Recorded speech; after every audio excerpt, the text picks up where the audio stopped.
us to make sense of the details. So that's why some people will say, I'm reading the Bible in the book of Numbers and I don't know what's going on here. There's a lot of, census numbers, a lot of tribes that I don't even know of, and you're lost. And it's not that appealing when you're confused, right? You don't want to read the Bible, you don't want to read at least anything like newspaper when you're confused with what's going on. And this is the main agenda of this long series that we are taking, because we want to understand the grand story, the meta-narrative of the Scripture, so that when we look at the Scripture, we would be able to place it in the whole storyline and begin to understand how it can connect to our life. Because our life is also a journey. Everybody say journey. And the story in the Old Testament is a journey of the Israelites. Alright? It's not our journey, it's the journey of the Israelites with their God. Sometimes they are so stubborn and hard-headed that the Lord, as their Father, would punish them, but all the more they would see God's love as God would rescue them from the hands of the enemy. So that's their storyline, and we are trying to study what happened in the past, because they have the same God that we are serving, by the way. Okay? So they serve the one and only true God. We also serve the one and true God. But revealed through them, they are like the chosen generation by whom God will demonstrate His wonders. But we are also included there. Alright? So that's why we are doing this, and we are already in the we are in that period already.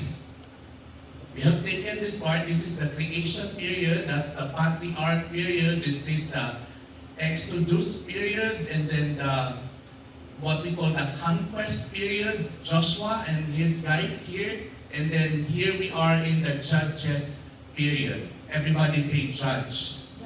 Judges. Now, who are these judge or judges in the past? So we have modern judges in the courtroom, like that, okay? They are so dignified and noble in a way, because they are there to pronounce the verdict, okay? Pronounce the judgment whenever there is a case. But we're not talking of courtroom judges here. We are actually talking of warriors kind of judges. Rulers, warriors, okay? Heroes of the past. And we're not talking of courtroom judges. So when you look at your Bible, when you read to that portion, Genesis, Exodus, Leviticus, Numbers, Deuteronomy, and then Joshua and Judges, okay, that part, you realize that there are a lot of judges that God has chosen to lead the people of Israel. So after Joshua, Moses has chosen, or God has chosen Joshua, and Moses, then Joshua, and then after Joshua, there were a series of judges or rulers, military leaders that God has chosen. And I think one of the judges that is so prominent, I think that you know of, is the strong guy. Who? Samson. Samson, and Samson is not complete without the other name. Samson and Delilah. Okay. Samson and Delilah. So Samson is a judge. Alright? So there are other judges, like Gideon is also a judge. There's a woman judge, Deborah. Okay, Deborah or Deborah. It depends on how you pronounce the name. And then we have Shankar, Othniel, a lot of judges. But we will not talk about all of them. But so you know, Samson was a judge. And was he a good judge? No, I don't think so. But he was used by the Lord because he was mighty in strength. Okay? And a lot of people that I've asked, okay, so what is the secret of Samson's strength? And a lot of people would answer that it's the long hair, uncut, untrimmed hair. But the answer, if you read the Bible, is no. It's a fake news. It's not the source of strength. Okay? Hello? Hello, you say hi. That is not the secret of Samson's strength. Just like the apple is not the forbidden fruit in the Genesis tree. apple, okay, or manzanas in Tagalog, is not the forbidden fruit in the Genesis 3 part. Okay? It is called the fruit of the tree of knowledge of good and evil. That is the name of the fruit. Okay? It's not manzanas, it's just that it's advertised as apple, that's why we know it as apple, but it's not. The same with the strength of Samson. When you read the scripture, you study it, what is the secret of his strength? It is the Spirit of God. Whenever Samson would fight a lot of people, in the scripture, you read the scripture, it will always say, the Spirit of the Lord is upon Samson, and he subdued a lot of mighty warriors. It is the strength of the Lord. But he was a Nazarite, and that's like a vow that he has taken, not to cut his hair, okay, not to touch dead animals, and not to drink wine. It's a panata in Tagalog. Panata that he has taken, but while he will be serving the Lord, he will not touch dead carcasses or dead animals. He will not even, cut his hair and all that. But that's not the source of his strength. The source of his strength is the Spirit of the Lord. But when he disobeyed a lot of those things that I mentioned, touching dead carcasses, okay, and then drinking wine, and then cutting his hair, because his main weakness is Delilah. Ganyan naman talaga. Pag mga lalaki, minsan, hindi lang minsan halos parati siguro, I think it's most of the time, the main weakness is ayaw niya sumagot. Women, and that's what happened to Samson. He disobeyed God a lot, and the last disobedience is the cutting of the hair. And so, it says, you read the Bible, when the Spirit of the Lord departed from Samson, his strength was gone. Now, partly because of the cutting of the hair, yes, because that's part of the vow, but it's not the source of strength. The source of strength is the Spirit of the Lord. And when the Spirit of the Lord departed from Samson, he was just like an ordinary guy. He was subdued easily by the Philistines. That's the enemy, okay? Not the Philippines, okay? By the Philistines. He was subdued. And so, when you study Judges, you would realize that there were good judges, rulers, and then there were okay, and there were not so okay. There were worse, and there were worst, okay, kind of leaders. And you look at the trajectory of Judges, it's not that towards the end, it's like, you will ask the question and say this in Tagalog, paano sila napunta sa napakalugmok na buhay na yan? When in fact they were chosen by the Lord, and the Lord has been so great. Why would they say that? Why would, you ask the question, why would be placed in that particular situation that is so messy, chaotic, and so immoral? When in fact they were chosen. So there's like a moral decline, and it's not so encouraging. I tell you, have you ever watched a movie that you don't want the end because it's not so encouraging? The main actor died, and it's so sad. There's no point of recovery because that's the end of the story. There's no sequel, there's no part 2, that's the end. Okay? The hero died, and there's no happily ever after.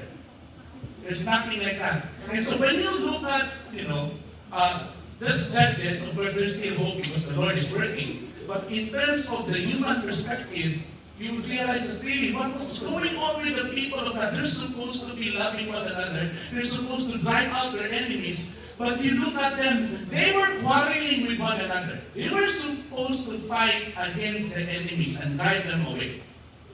But here, they were fighting against one another, tribe against another tribe. And there's a cycle of sin here. Sin, they have sinned against the Lord, they worship the other gods, they were supposed to be separated from the Canaanites, right? But what they did not drive out. Remember in Egypt, they were what in Egypt? They were slaves in Egypt. And when they conquered Canaan, they were powerful because the Lord was with them. Naisip nila, pwede naman siguro tayo din ang mag-slave ng iba. Yun yung ginawa nila. They enslaved some of the weak Canaanites, and so they lived among them, and they were enticed to worship the gods of the Canaanites.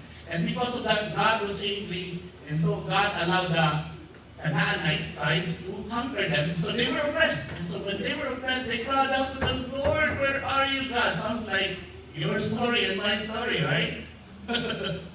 Many times when everything is okay, we tend to forget God, and then so they repented, they cried out to the Lord, and then there's a deliverance, there's a deliverer, a judge, a ruler. So Gideon, Samson, God would, task a leader to rescue them, powerful leaders to rescue them, and then after the rescue, there's peace. Easy-go-lucky. Everything is okay. And they tend to forget the Lord. They were again enticed to worship other gods. And then the cycle would go on and on until the last part, where they would be fighting one another. There was a civil war in Israel, in Judges. It never happened in the past, okay? During the time of David, or the other people, but during their time, this is the first time that happened.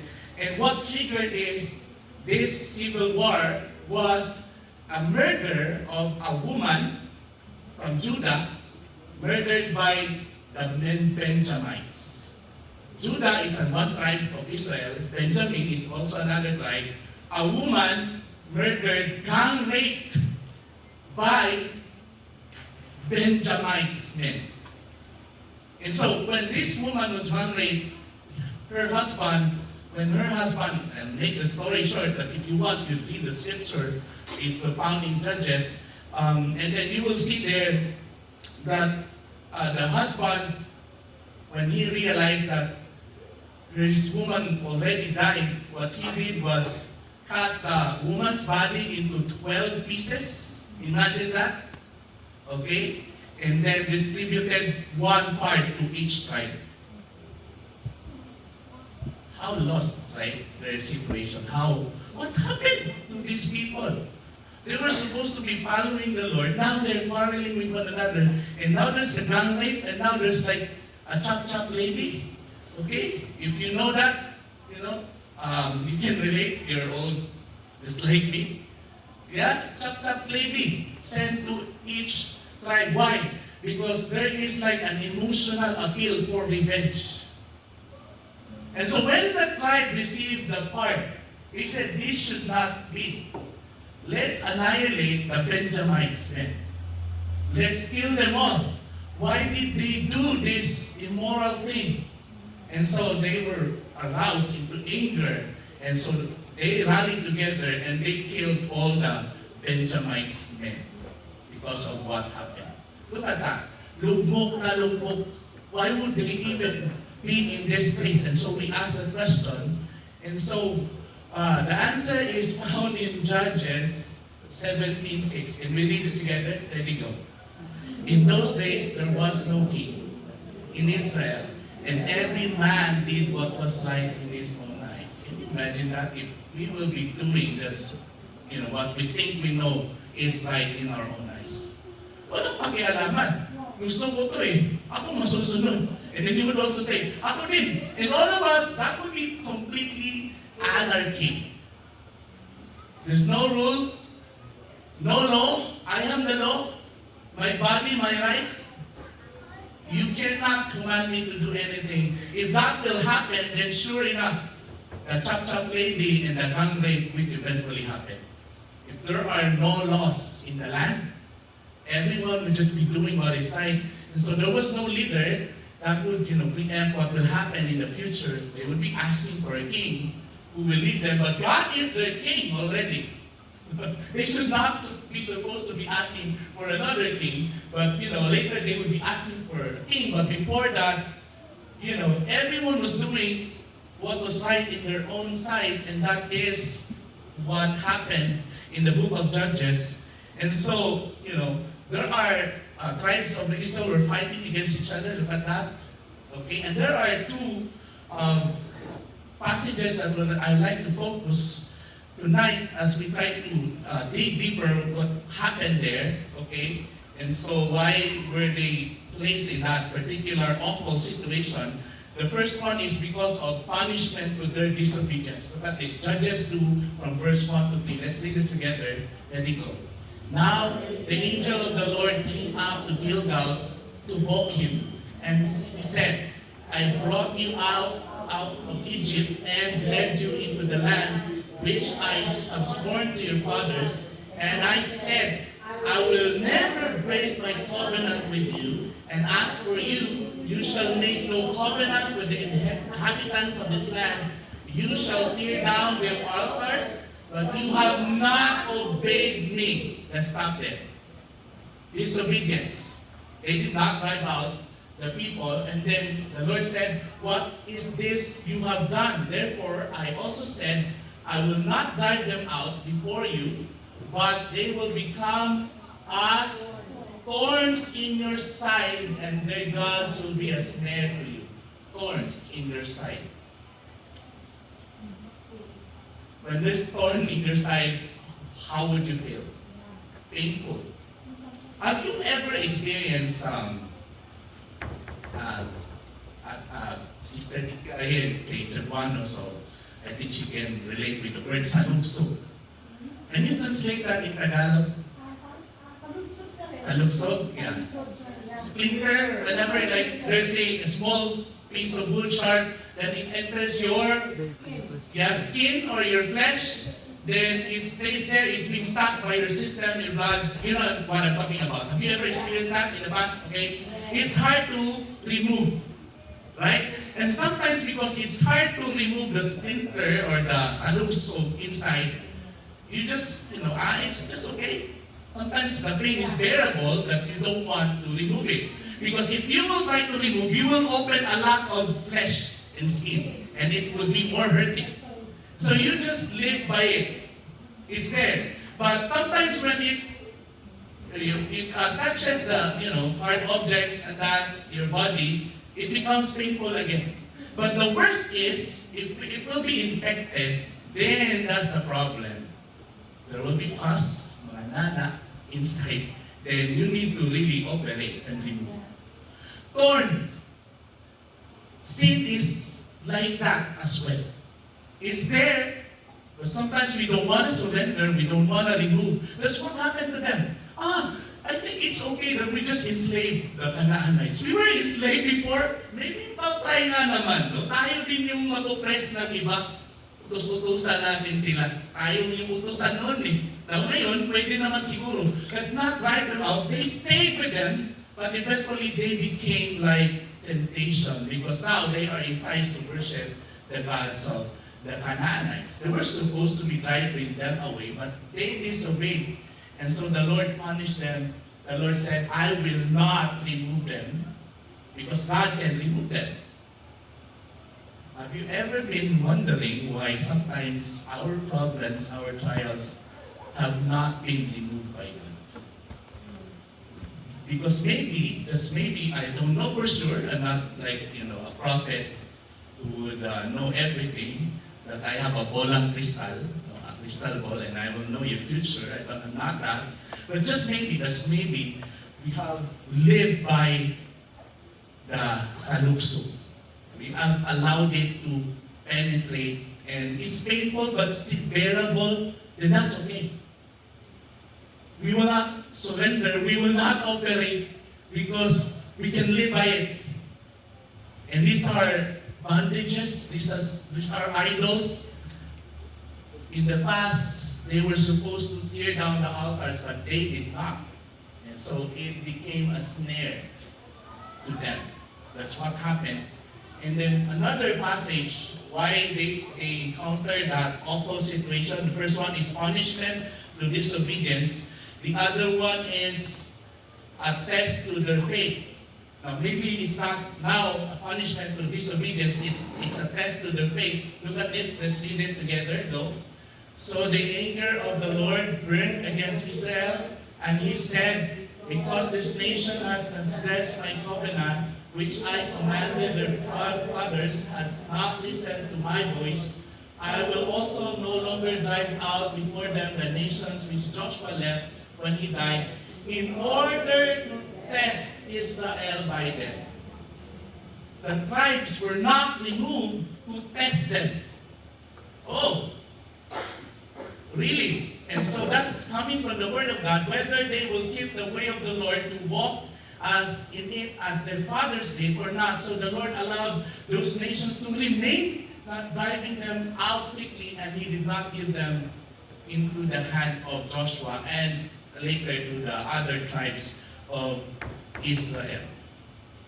I'll read this part because I think this is important. Sometimes we are wondering why there are still undesirable things that we don't like in our lives.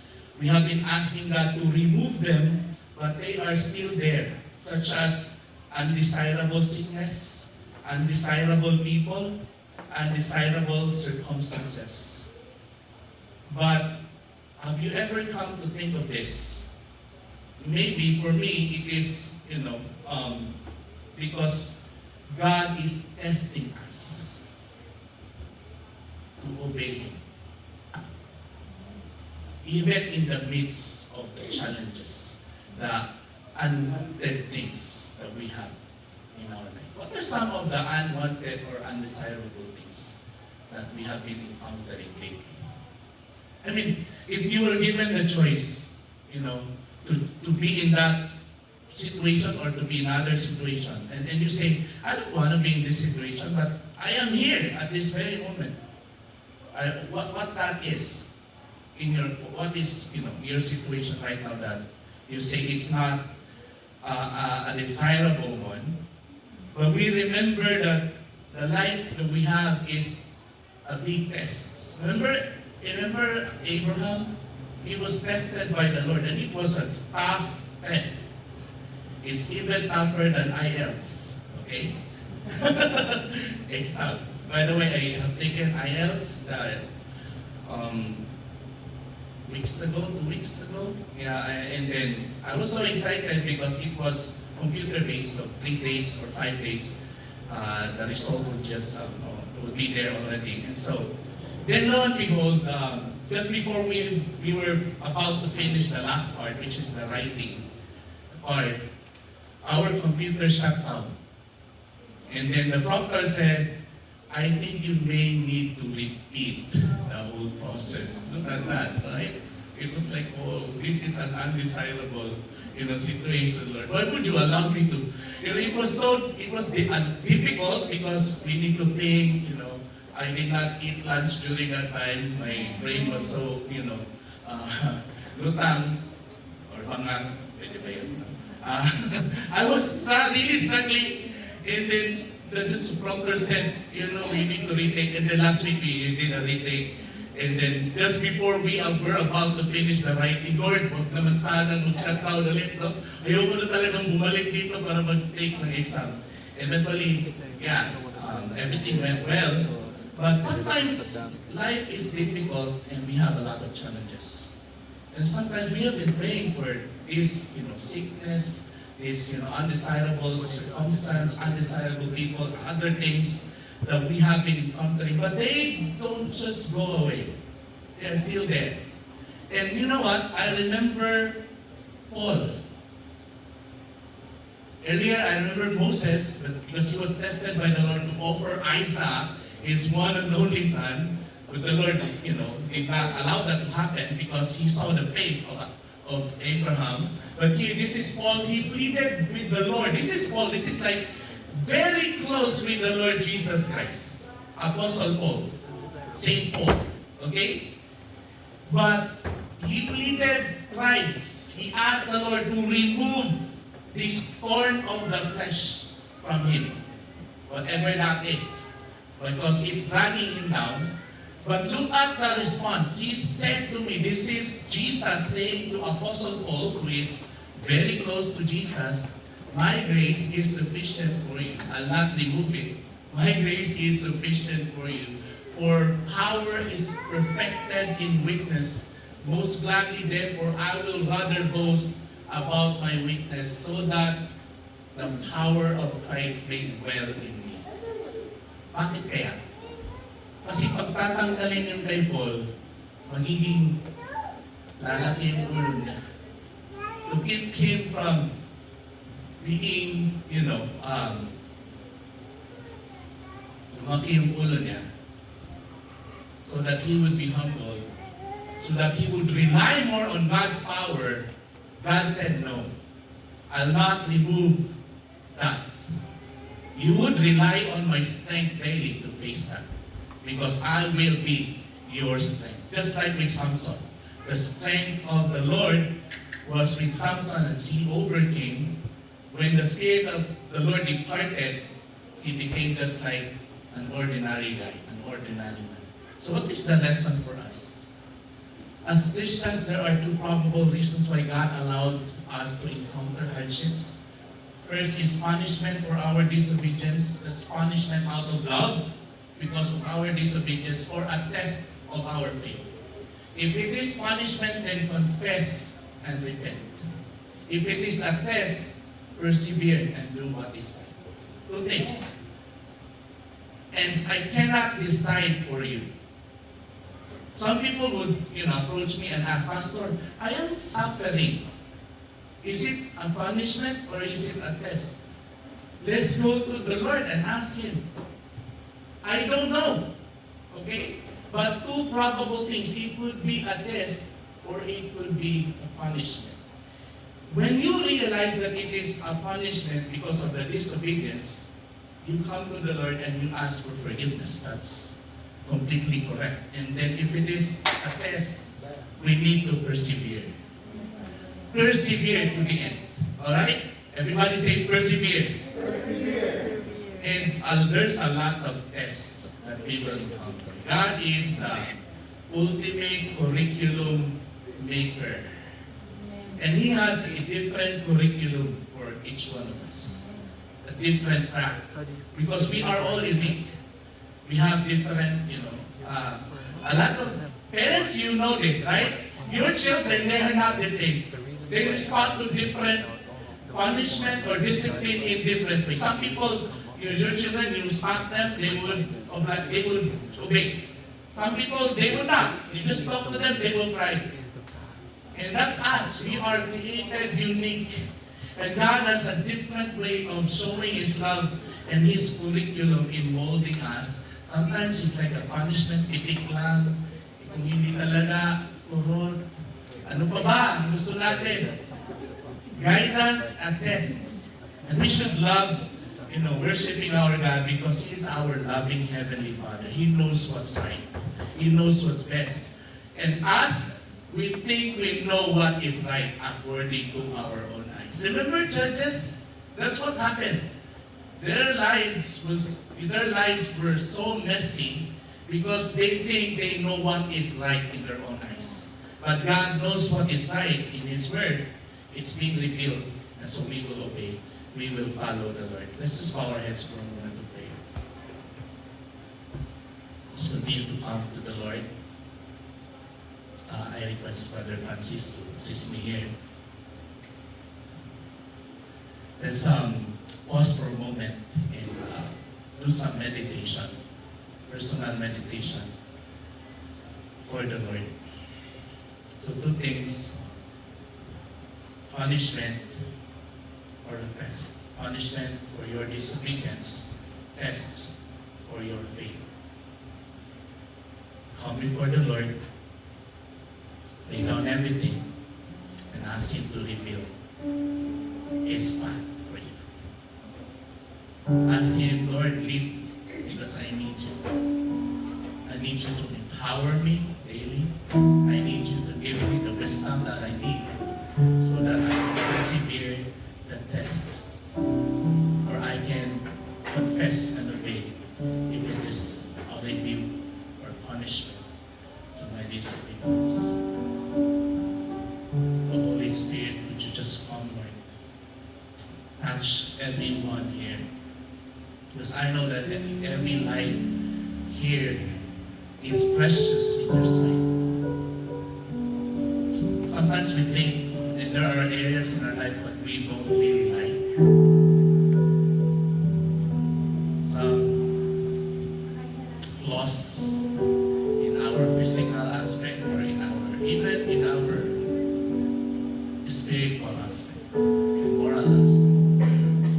But you have accepted us in your presence just as we are because of your love. Because we have been created in your image. And through Jesus, we have been grafted into your family. We are part of your family.